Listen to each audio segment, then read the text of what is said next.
स्वर्गीय मीनाताई ठाकरे यांच्या पुतळ्याजवळ लाल रंग टाकण्याचा प्रयत्न झाल्याने राज्यभरात खळबळ उडाली होती। मुंबईसह राज्यात विविध जिल्ह्यात शिवसैनिकांनी तीव्र शब्दात भावना व्यक्त केल्या।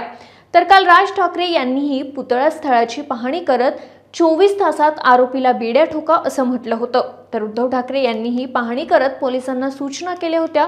तसंच सदर प्रकार दोन प्रकारच्या व्यक्ती करू शकतात। त्यामधील पहिलं म्हणजे स्वतःच्या आई-वडिलांचं नाव घ्यायला शरम लाज वाटणाऱ्या लावारिस लोकांनी हे कृत्य केलं असेल आणि दुसरं म्हणजे बिहारमध्ये ज्या प्रकारे पंतप्रधान नरेंद्र मोदींच्या आईचा अपमान झाला म्हणून बिहार बंद करण्याचा एक असफल प्रयत्न केला गेला, त्याचप्रमाणे हा सर्व प्रकार करून महाराष्ट्र पेटवण्याचा उद्देश असू शकतो असं उद्धव ठाकरेंनी म्हटलं होतं।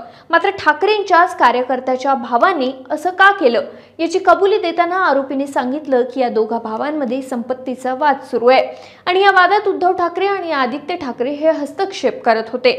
वारंवार आपण पोलीस ठाण्यात तक्रार देण्यासाठी जात होतो, मात्र आपली तक्रार घेतली जात नव्हती असं देखील आरोपीने सांगितलं।